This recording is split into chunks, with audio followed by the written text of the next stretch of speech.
ফজরের নামাজ কাজা হয়ে গেলে আপনি কখন আদায় করবেন? এটা কি যখন টের পাবেন তখনই পড়বেন, নাকি জোহরের সময় পড়বেন, নাকি পরের দিন ফজরের নামাজের সময় আপনাকে পড়তে হবে? এবং যদি আপনি কাজা আদায় করেন তাহলে তখন সুন্নত সহ পড়বেন, নাকি সুন্নত বাদে শুধু ফরজ নামাজ পড়বেন? এই প্রশ্নটা আমাদেরকে সবচেয়ে বেশি করা হয়। আমরা জানি পবিত্র কোরআন সূরা নিসার 103 নম্বর আয়াতের শেষের অংশে আল্লাহ পাক বলছেন, ইন্নাস সালাতা কানাত আলাল মুমিনিনা কিতাবাম মাওকুতা। আমি আল্লাহ তোমাদেরকে নির্দিষ্ট সময়েই নামাজকে ফরজ করেছি। নামাজ নির্দিষ্ট সময়ে ফরজ, কিন্তু আপনি নির্দিষ্ট সময় যদি না পড়তে পারেন কোনো জরুরতের ক্ষেত্রে, তাহলে আপনি কি করবেন? যেমন আমরা জানি ফজরের নামাজটা কখন পড়তে হয়? সুবহে সাদিক থেকে সূর্য উদয় পর্যন্ত, এটুকু ফজরের নামাজের সময়। এর পরবর্তীতে পড়তে গেলে আপনি কাজা পড়তে হবে। আমরা জানি নবীজি সাল্লাল্লাহু আলাইহি ওয়াসাল্লাম বলেছেন তিনটা সময়ে নামাজ পড়া আল্লাহ পাক হারাম করে দিয়েছেন। এক নম্বরে সূর্য উদয়ের সময়, দুই নম্বরে সূর্য যখন একেবারে ঠিক মাথার উপরে থাকে, হেলে যতক্ষণ না যায়, এবং তিন নম্বরে সূর্য অস্ত যাওয়ার সময়। এই তিনটা সময় নামাজ পড়া যায় না। এবং রাসূল সাল্লাল্লাহু আলাইহি ওয়াসাল্লাম বলে দিয়েছেন যে যদি ঘুমের কারণে অথবা যে কোনো বেখিয়ালি হয়ে যদি নামাজটা তোমার ছুটে যায়, নামাজটা যদি জাস্ট টাইমে না পড়তে পারো, তাহলে যখন তোমার স্মরণ হবে ঠিক তখনই তুমি নামাজটা আদায় করে নেবে।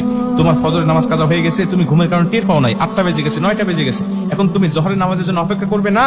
জোহরের নামাজের জন্য অপেক্ষা নয়, তুমি তখনই উঠে তুমি নামাজটা আদায় করে নেবে। এখন তুমি নামাজটা কিভাবে পড়বে? 2 রাকাত সুন্নত সহ নাকি শুধু ফরজ পড়বে? রাসূল সাল্লাল্লাহু আলাইহি ওয়াসাল্লাম বলেন, ফজরের নামাজের 2 রাকাত সুন্নতের গুরুত্ব কত বেশি জানো?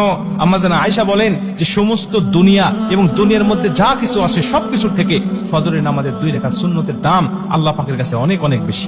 এবং নবীজি অন্য একটা হাদিসের মধ্যে বলেন যে তোমাদের ঘোড়া যদি ছুটেও যায়, তোমাদের ঘোড়া যদি চলেও যায়, তারপরেও তোমরা 2 রাকাত নামাজ ছেড়ে দিও না, এই 2 রাকাত সুন্নত নামাজ তোমরা আদায় করবে। এই হাদিস থেকে বোঝা যায় ফজরের নামাজের গুরুত্ব অনেক অনেক বেশি। এবং আমরা এটাও জানি যে ফজরের আগে এমন হলো যে আমি জামাতে নামাজ পড়ছি, কিন্তু এখন দেখা যাচ্ছে আমি সুন্নত পড়তে পারতেছি না, বা সুন্নত পড়লে জামাত পাবো না। তখন আপনি কি করবেন? তখন আপনি ফজরের নামাজটা আদায় করবেন, কিন্তু সুন্নতটা কিন্তু পরবর্তীতে আপনি পড়তে পারবেন না, বা আপনার জন্য মাফ হয়ে যায় নাই। আপনি সূর্য উদয়ের পরে যখন হলুদ আভাটা কেটে যাবে, আপনি তখন কিন্তু সুন্নত 2 রাকাত আপনাকে আদায় করতে হবে। তার মানে এটার গুরুত্ব অনেক বেশি। এই হাদিসগুলো থেকে আমরা বুঝতে পারি যে আমি যখন কাজা পরবর্তীতে নামাজ আদায় করবো, ঘুম থেকে ওঠার পরে 8টা হোক বা 9টা হোক, তখন কিন্তু আমাকে 2 রাকাত সুন্নত সহই নামাজটা আদায় করতে হবে, শুধু 2 রাকাত পড়লে হবে না।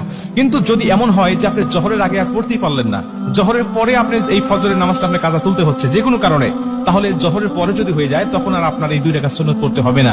এই 2 রাকাত সুন্নত তখন আর আপনাকে কাজা আদায় করতে হবে না। কিন্তু জোহরের আগে যদি হয় তাহলে আপনাকে অবশ্যই পড়তে হবে। প্রিয় ভাইরা আমার, এটা কিন্তু জরুরতের ক্ষেত্রে 2-1 দিন হতে পারে এমন, কিন্তু কন্টিনিউ কিন্তু করা যাবে না। এমন হতে হবে না যে প্রতিদিন আপনার ফজরের নামাজটা কাজা হয়ে যায়, প্রতিদিন রেগুলার আপনি 8টা-9টার সময় ওঠেন, তাইলে কিন্তু আল্লাহ আপনার উপর নারাজ হয়ে যাবে, রাগান্বিত হয়ে যাবে।